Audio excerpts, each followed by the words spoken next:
Pietro and the others are in grave danger as they wake up in a strange place, tied up. Yuna is the first to wake up. However, she pretends to stay asleep as Park Sang-do approaches her. He reaches for her mobile that has been ringing and answers the call. On the other line is the teacher who asks Park Sang-do to let go of the students and to not harm them. Park Sang-do decides to make a bet with the teacher. If he can accurately guess how many legs will remain intact when he gets here, he will let the chairman's son go. The teacher starts to tremble as Park Sang-do continues his insidious scheme on the other line. As Park Sang-do leaves the room, Lee Yuna stops pretending to sleep and tries to wake Pietro, but he is already awake. In fact, he even freed himself from the ties. The two get up and make their way towards the room where Doko, Hyung, and Jae are being kept. In the other room, Hyung and Jae have already freed themselves as well and are directly confronting Park Sang-do. Instead of immediately fighting, Park Sang-do decides to make a bet. If he wins, he will get to cut off their legs, but if they win, he will let the chairman's son go free. Hyung and Jae accept and get ready to fight. Before starting, Park Sang-do pulls out 2 knives and gives one to the boys, just to make the fight fair. A fierce battle ensues, with Hyung going up first, since he is a master with swords. Even though he can keep up with Park Sang-do, he realizes that this blade is different. It has no edges, and he cannot slice Park Sang-do. The villain has played a trick on them, and as Pietro and Lee Yuna also arrive, the Doko duo find themselves in a tough spot. They ask the others not to intervene, as it is their time to fight one-on-one. They are motivated by their own past as orphans, who had to survive a hellish month in the wilderness, fighting off wild animals. All they ever wanted is to be as strong as the legendary disciple of the Glory Club, Pietro. Hyung and Jae fight Park Sang-do again. If they cannot slice him with the edge, they will just have to stab him. They move swiftly, pushing him into a corner. Just as an opening appears, they go for the killing blow, but Park Sang-do is still no match for them. He shatters the knife they were using and slams them into the ground, leaving them unconscious. It appears to be the end of the line for Doko, Hyung, and Jae. Before falling, they ask the others to run. But instead of backing out, Pietro steps forward and decides to make another bet. This time, his leg and arm are on the line. Park Sang-do agrees and gives Pietro the option to pick up the shattered knife. But Pietro goes for something more unusual. He decides to use a simple tray with flowers on it. Park Sang-do laughs at Pietro's choice of weapon, but he still humors him. The two start their fight with Park Sang-do using his heavy, sharp knife to slice away at Pietro, but each time Pietro escapes with the help of the tray, which he uses as a shield. Lee Yuna looks on as Pietro smartly makes use of the tray to block most advances from Park Sang-do, but a direct slice from his knife quickly cuts the tray in half, causing Pietro to lose his only weapon. The teacher is still on the line and hears everything. He does not understand what is going on, but he does not wish to see a repeat of past events. He remembers how, due to Park Sang-do's psychotic behavior, he and 4 other men from the Glory Club were sent to kill him. But he sliced each and every one of them, and even took his leg in the process. He does not wish to see his students meet a similar end. Park Sang-do laughs, thinking he has destroyed Pietro's only defense, but instead, he doesn't realize that he has given Pietro 2 new weapons. The sliced tray serves as the perfect weapon to wield around Park Sang-do, who swings his knife like a madman. Pietro expertly uses the tray halves to land a strike on Park Sang-do's neck, which greatly surprises the man who thought he was untouchable. He notices that Pietro is fighting at a speed that he cannot match. Every time he thinks that he has hurt Pietro, it ends up being his imagination, and Pietro is already standing behind him, ready to strike. Park Sang-do realizes that the problem is his heavy knife, and Pietro is using it against him. The knife is heavy to use and cannot match the speed of Pietro's attacks. This greatly slows him down. To counter this weakness, Park Sang-do switches to 2 simple blades, mid-fight, and lands a single attack on Pietro, a small cut on his face. Lee Yuna is surprised to see that he managed to hurt Pietro. Park Sang-do's speed is now unmatched as he no longer has the weight of the heavy sword. He viciously fights Pietro with his 2 blades and can finally match his speed, but in the middle of the fight, his hand stops working and he is unable to hold the knife. Pietro reveals that this entire time he wasn't really trying to kill him. He was only getting close enough to slice every ligament and muscle in Park Sang-do's hand to make it difficult for him to hold anything. Park Sang-do looks on in horror as Pietro uses one of the tray halves and wraps it around his hand, ready to deliver a blow that Park Sang-do may never recover from. Before he can fully feel the extent of Pietro's brutal punch, Park Sang-do remembers his past. As a child, the kids in the orphanage would play cruel tricks on him. They bullied him, hurt him, but he never fought back. Until one day, a boy with two vicious dogs asked him to place a bet. Once he heard these words, he realized that any bet where his life was on the line was a bet that he would always win. That was the first time he killed someone. Now, Pietro has completely stripped Park Sang-do of any power and strength. In fact, his life is no longer in his hands, but in the hands of Pietro. One punch from the hand, covered with the tray, sends Park Sang-do flying into the back of the room. His face is completely distorted, his body completely void of any power. Pietro goes in for another punch, but Park Sang-do pulls out a grenade and threatens to destroy everything. He reveals the suitcases in the room that have other kidnapped children, including the son of the chairman. He threatens to blow everything up, but before he can do anything, Pietro takes the grenade, pulls the pin, and shoves it into Park Sang-do's mouth. He punches him once more, causing his entire body to cramp up and his jaw to stay shut. The once evil and cruel man is now reduced to nothing. As he falls, Pietro puts the pin back into the grenade and takes it out of his mouth. He asks him to get back up, because he is not done yet. Park Sang-do begs for his life on his hands and knees. He looks like a completely different person. Pietro looks on as the teacher arrives.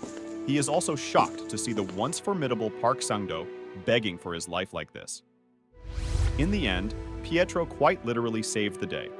The students handled the situation, and the Glory Club intervened to clean up the mess. The teacher had many questions as to how a group of simple, trainee killers could take down a man like Park Sang-do, but he knew that the answer lies with Pietro himself. The four of them received their certificates and became official killers of the Glory Club. Even though they were only given rank D, Pietro had made it into the organization that has been looking for him. To reward them for finding his son, Chairman Choi invites the four new killers to his company, where he provides them with a lavish meal and luxurious suits. The company's attendant looks after them, as they indulge in these well-deserved rewards. Since Choi is the chairman of a weapon enterprise, he even lets the group take any weapon from their wide selection. The Doko duo take as many guns as they can, while Lee Yuna wants to choose a fancy blade, but she feels like she doesn't deserve it. Pietro, on the other hand, decides to go for a fountain pen. After they are all done, the attendant informs them that the chairman wants to meet Kim Sung-gu privately. This surprises the rest of the group, but they complete. As the attendant leads Pietro to the chairman's office, she remarks on his choice of weapon, mentioning how the pen was discontinued 40 years ago. Pietro says nothing. Poetry enters the spacious office and meets Chairman Choi, a middle-aged man who has clearly kept himself in good shape. The chairman greets him warmly. Pietro expresses his gratitude, but is also curious to know why the chairman would want to meet him specifically. The chairman steps closer and simply tells him that he knows who the student named Kim Sung-gu really is. Chairman Choi recognizes Kim Sung-gu as Pietro. Apparently, the two of them have met before, and Pietro goes into pure terror. Back in 1978, Daiha, a leading weapon enterprise, was dealing with the United States and creating weapons for them. Russia wanted these weapons, and in order to put pressure on the two parties, decided to kidnap the son of Daiha's chairman at the time. The chairman did everything in his power to get his son back. The United States even sent in an elite force to get his son back, but the troop was destroyed with a single missile. The chairman became helpless, and he went to the only place where he knew he could get help, the Honor Church. He went there, begging for the father of the church to send one of their trained disciples to Russia and get his son back. At the time, out of all the disciples, the best one was Pietro. He was sent to Russia to get the chairman's son back. Even though Pietro was sent alone, his actions were that of an entire army. He came aboard the train on which the son was being kept, killed everyone within seconds, and rescued the son as if nothing ever happened. He knew how to speak Russian and Korean and brought the boy back. That little boy grew up to be the current chairman of the Daiha Enterprise and now stands before Pietro. Even though he recognizes the face, Chairman Choi only thinks that the person standing before him is Pietro's grandson. He expresses his gratitude for his grandfather's actions, even though the real Pietro is actually standing before him.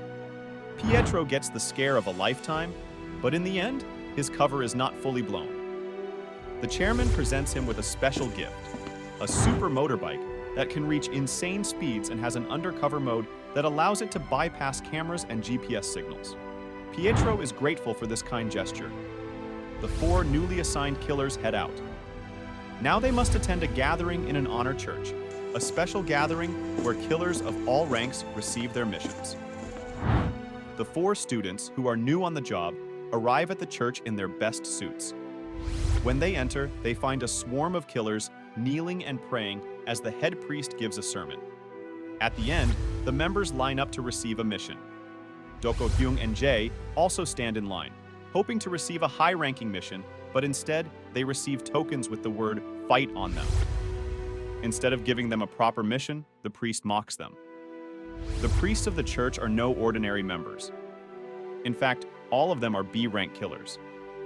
They look down on the new recruits, especially because of their D ranks. In the honor church, a D-ranked killer has to fight their way to the top and have to prove their worth. With their ranks on the line, Doko Hyung and Jae spring into action. They attack one of the B-ranked priests, using their incredible teamwork to take down the man, standing in front of their promotion from D rank. But they have no idea how inexperienced they are. The B-ranked killer turns the tide quickly and overtakes Doko Jae. He uses a weapon to pierce through his hand and then proceed to beat him up relentlessly. His brother watches in horror as Doko Jae continues to take the hits, almost turning into a bloody pulp. Pietro and Lee Yuna are about to intervene, but another B-ranked killer stops them. He uses the opportunity to rile them up and even goes as far as to mock Lee Yuna, calling her useless and hitting her head. Pietro wants to teach these guys a lesson, but he remembers what Ji-won said to him. She told him not to use his powers and not to stand out too much. Otherwise, his identity will immediately be under threat and he will be recognized. Pietro holds himself back. Instead of fighting, he asks the B-rank killers to let them go and to spare them for now. Hwang clearly needs to get to the hospital, and he begs for the criminals disguised as priests to let them go. The killers are high on their ego and take that as a sign of respect. But before letting them go, they take all of their killer licenses. Pietro and the others comply, and they leave the church feeling humiliated. On the way back, Lee Yuna asks Pietro how to be strong. She says this in a very tired and dejected tone. This clearly affects Pietro because returns that night to teach those B-rank killers a lesson they will never forget. Pietro confronts the 2 B-ranked killers who previously mocked his friends and him and took away their killer licenses. As he stands before them, the only thing in his hand is a rosary. While one of the killers is still acting high and mighty and is ready to teach Pietro a lesson, the other one has already recognized the violence in Pietro's eyes and knows that there is something wrong with him. He does not like the situation at all. In fact, he is frozen in place. In his head, he is thinking of ways to attack Pietro. He comes up with a scenario where he throws his book towards him, causing him to raise his arm to dodge, and he'll use the opportunity to punch him in the gut, but his real target will be his eyes. In his head, he is thinking of ways to kill Pietro, but he can also easily picture his own death. He can feel Pietro using the rosary to cut off his head, sending all of the pews flying. He pictures his own death 1,000 times and becomes numb with fear. He knows what the man standing in front of him is capable of. Instead of fighting him, he decides to ask Pietro for forgiveness and to let them go. His partner can't believe what he is doing, but he tells him that if you don't want to die, then let him go. Pietro leaves the church, knowing that those 2 B-ranked killers will not bother them again. Waiting outside of the church is Ji-won, who was afraid that Pietro would blow his cover, so she followed him. But Pietro reassures her that no one will know about this incident, because it will be embarrassing for the B-rank killer to admit he was defeated by a D-ranker without even lifting a single muscle. The next day, the D-rank killer comes to the Glory School where the Doko brothers are trying to figure out how to tell the teacher that they lost their licenses. Their worries are short-lived because the guy who took them returns them back on his own. Pietro pays him no attention as he tries to act polite. He decides to give Lee Yuna her card and finds her training alone in the hall. Lee Yuna has been feeling frustrated by her weakness. She feels pathetic because she is not as strong as she would like to be, and she is worried about her little brother Eugene. Pietro tries to talk to her about her younger brother, who he finds out is not really her biological sibling. Back when Lee Yuna was in the orphanage, she couldn't make any friends. She was scared of feeling abandoned.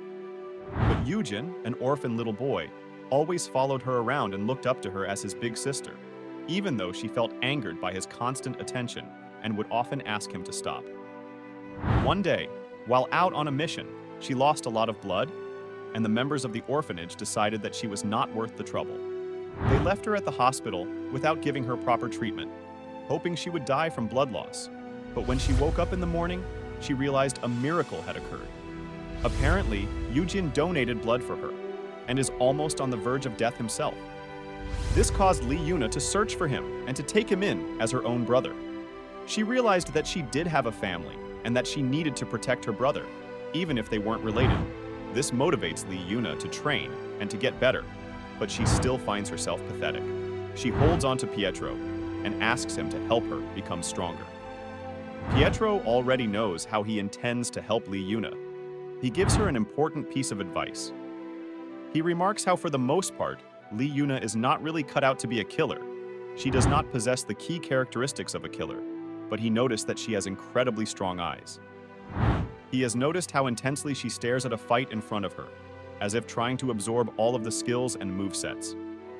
With this in mind, he provides her with a new type of weapon, a rope dart. A long chain of rope with a sharp dart attached on one end, this weapon can be incredibly deadly if mastered properly. Pietro thinks this is perfect, Lee Yuna. The following day, the Doko duo are excited to receive their monthly pay as D-ranked killers. They receive 1 million won every month just for being D-rankers, and right now they are dreaming big with the money they have. Pietro asks where Lee Yuna is. Apparently, she has a part-time job as a cleaner. She cleans whatever killers leave behind in order to remove their traces. It's a disgusting job, but for some reason she needs the money. Pietro wonders what else Lee Yuna is hiding. She can already comfortably support her brother, but she must be planning something if it requires a large sum of money. While speaking of her, she messages the Doko brothers to bring her scarf to her. They wonder why she is asking for a scarf in the middle of a heat wave, but when they come to her location, they realize why. Lee Yuna is planning to train with her rope dart in an ice plant. There are huge blocks of ice surrounding her, making the temperature extremely cold. Doko, Hyung, and Jae don't understand why she would choose such an obscure weapon, when she could simply use a gun. But they don't understand that Lee Yuna is trying to step up her game. She demonstrates how, with a single rope dart, she can take down all the ice blocks in one shot, unlike with a gun, where you need more than one bullet to kill more opponents. This greatly impresses the Doko duo. In fact, they also want to learn how to use a rope dart. Once Lee Yuna finishes up, she thanks the owner of the ice plant and is ready to pay him for letting her use his facility, but she mentions that a young man already paid him 1 million won for her usage and even left some ointment for her hands. Lee Yuna knows this is the work of Pietro, the man that she actually knows as Kim Sungu. She decides to call him, even though she is shy. She wants to thank him for helping her out. Unknown to her, Pietro has a file on her, and he already knew that Lee Yuna was once a dancer who used ropes in her performance. He only used this information to direct her towards the right path. In another part of the city, Park Sang-do is creating trouble for people at the Glory Club. He was about to be dissected, but instead he got back up and killed all the killers around him, causing a massive loss for the club. It is quite clear that only an S-ranked disciple of the club can deal with him now, and Park Sang-do is terrified when he sees one such person in front of him. Pietro and the others are at the honor hospital for a mandatory physical examination. This would usually be a completely normal event for them, however. There is one issue. This examination is a way for the organization to collar their killers. When they draw out their blood, they have their prints and DNA on record as well, allowing them to hunt down the killers if they go rogue and need to be killed. Pietro has already been through this process, and if he provides blood again as Kim Sungu, the Glory Club will realize that his prints match with the old Pietro. This is a huge problem for his identity and mission. Pietro discusses this with Ji-won, who reprimands him from acting so carelessly again. Apparently, Pietro has already given his blood again, but now he must find a way to alter the records. His first suggestion is to bomb the hospital, but Ji-won immediately smacks him for even thinking that. Infiltrating the hospital will be difficult, not only as one of the most treasured places for the Glory due to its importance, but an S-rank disciple known as Nathaniel is also stationed there. According to Ji-won's records, Nathaniel was a doctor, but due to some medicinal mishap, he ran away. He was the center of a violent case in Brazil. There were reports that a gang of criminals were all found dead, and later on an elite squad of police officers were also killed by a lunatic man who could bend guns and kill his victims in violent ways. This man now uses the codename Nathaniel and is one of the 12 disciples of the Glory Club. It will be difficult for Pietro to pull a stunt at the hospital. Pietro has another idea in mind. He uses Ji-won's connections to hack into the Glory server and put up an advertisement on their digital billboard. The ad reads that Pietro will come to the hospital. Of course, normal people don't know what that really means, but there is already chaos at the hospital, with all manner of killers gathered to take down Pietro. Even elite killers from Brazil have been gathered to take down Pietro. Instructions are given out on what to do when Pietro is spotted. All the while, the real Pietro stands amongst them, waiting for the perfect opportunity. After all, he might have to go against Nathaniel himself. The hunt for Pietro at the hospital is on. Almost every old man is being questioned and asked to participate in a blood test. Even Doko Hyung and Jae harass an old man who they think looks like Pietro, but instead of trying to turn him in, they want to help him escape. After all, for the brothers, Pietro is a legend, and they want to protect him. The real Pietro, however, is trying to blend in. Most of the killers have been assigned fake duties around the hospital so that they can monitor people and survey the entire place. Pietro runs into Rodrigo, one of the Brazilian elite killers that works directly under Nathaniel. Rodrigo is not kind towards him and tells him to focus on his work, otherwise he will kill Pietro. Instead of getting riled up, Pietro realizes that he can possibly use this elite killer to his advantage. Pietro signals Ji-won to use a special trick to advance to the next stage of the plan. Pietro follows the elite killer Rodrigo to a surgery room. He wears a mask and a full surgical suit, not revealing his face. He asks Rodrigo to tell him where Nathaniel is. The elite killer, of course, does not comply and is quick to attack. Within seconds, he is killed by Pietro, and before leaving the room, he makes sure to remove his mask and face the camera. Through Ji-won's trick, instead of his young face showing up, the camera captures the face of old man Pietro. This altered CCTV footage is shown to Nathaniel, who is standing in a strange lab where several men are encased within some sort of pods. He looks at the pods and knows that the old Pietro has made his move. Now all the young Pietro needs to do is lie in wait. On the rooftop of the hospital, Lee Yuna sits alone eating lunch. Her brother, who once donated a lot of blood for her, is still admitted to this hospital, and she needs to pay his fees. But for some reason, she got a strange message telling her that disciple Nathaniel wants to meet her. She does not know why such a highly renowned individual wants to meet her, but she waits for him on the rooftop. She is scared that maybe he knows about her connection with Kim Sungu. To her surprise, Pietro appears behind her, wondering why she is sitting alone.